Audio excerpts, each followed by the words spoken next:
the eighth person, a preacher of righteousness. Noah was a preacher of righteousness.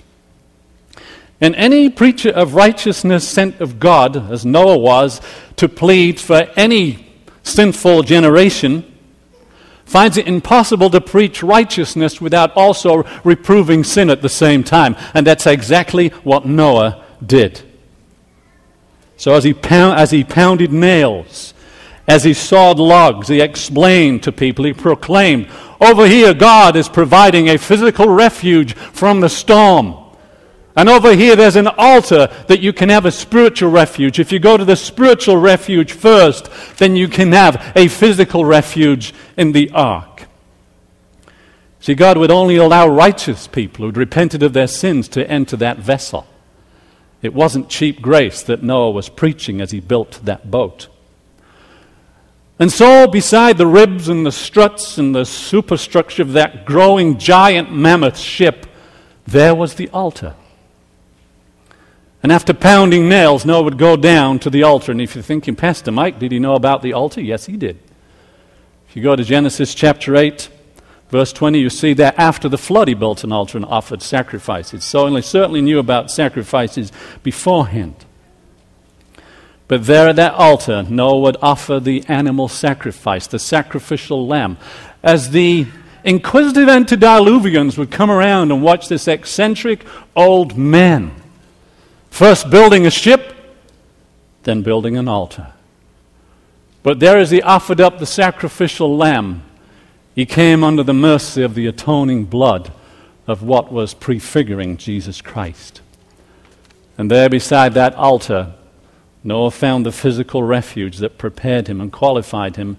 He found the spiritual refuge that qualified him to have a physical refuge in the ark when the storm came. And so he preached.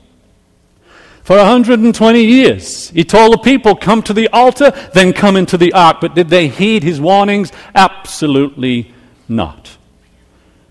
Instead of building a refuge on the solid rock of God's truth, of his word, they dismissed what he said, and they continued to build their house upon the sand, a refuge that was finally swept away, and they with it.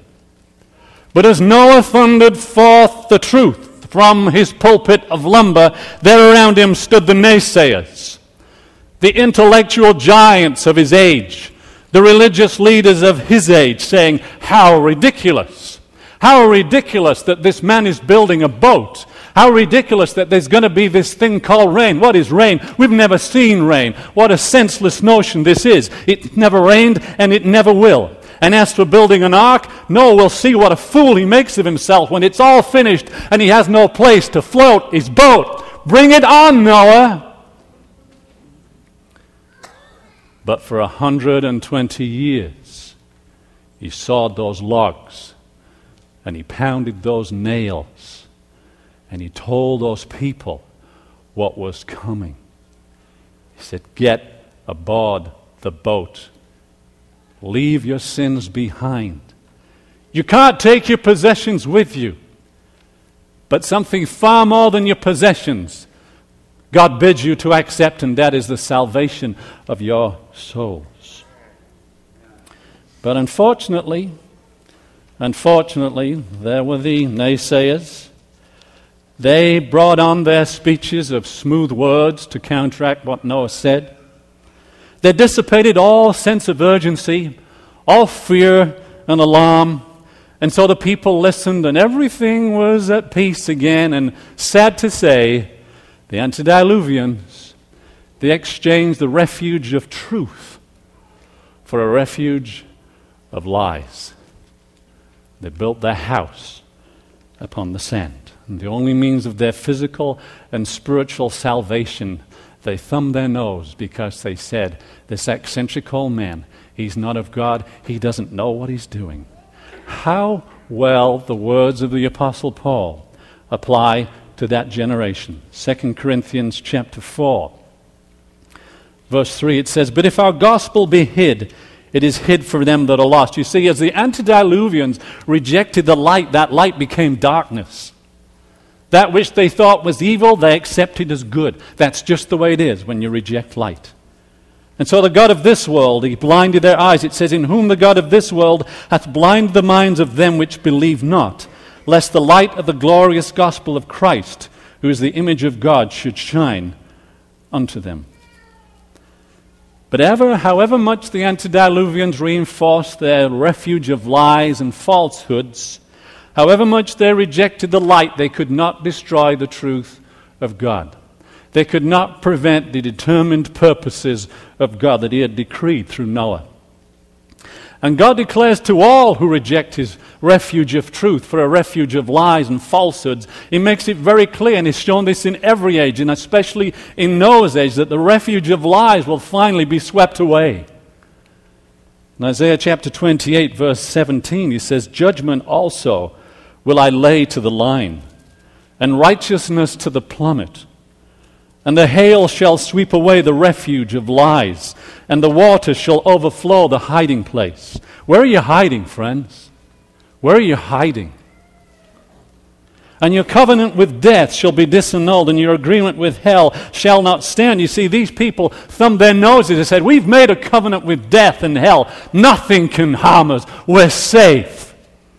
God says, I'll show you what I'll do with your covenant of death and hell. He says, I'll bring it to nothing.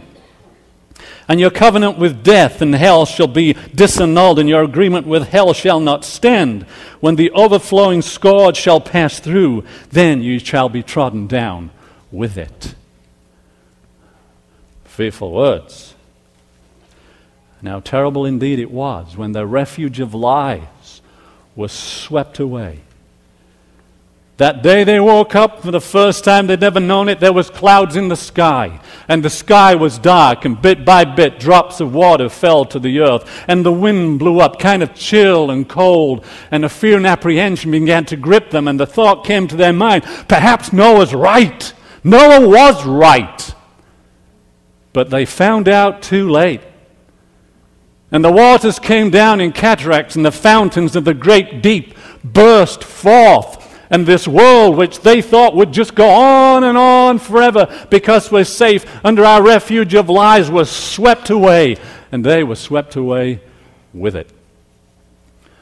Where are you hiding, friend? Where are you hiding? There's one refuge, and that's the refuge of truth. And if you're not there, you need to get there. You need to get there now. It would be well for us to learn the lessons of history. Unfortunately, as human beings, we don't do that very well. We don't do that well at all. But let's learn this one, if nothing else. You see, history is about to repeat itself. 2 Peter chapter 2, 5, 6. The apostle tells us that God spared not the old world, but saved Noah, the eighth person, a preacher of righteousness, bringing in the flood upon the world of the ungodly, making them an ensample, or making them an example unto those that should live ungodly, those who would come afterwards. It's speaking to our generation. I hope we're listening. Let us take this as a warning, and let us not fancy to walk in the steps of the antediluvians, because we also have the words of Jesus. Matthew 24, 37 through 40. I said this history will repeat itself. I'm only saying this because Jesus has already told us. It says, but as the days of Noah were, so shall also the coming of the Son of Man be. For as in the days that were before the flood, they were eating and drinking, marrying, and giving in marriage until the day that Noah entered into the ark, and knew not until the flood came and took them all away, so shall also the coming of the Son of Man be.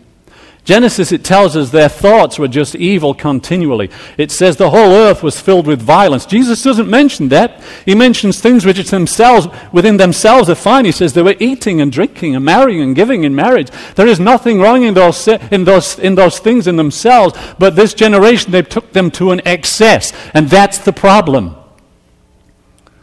They took them to an excess. They became sensual. They became gluttonous. They lived according to appetite. They became materialistic. These things became their gods. And it was the altars of these gods that they worshipped. And it was the altars of those gods that God struck down with the lightning as the rain came down and washed them all away.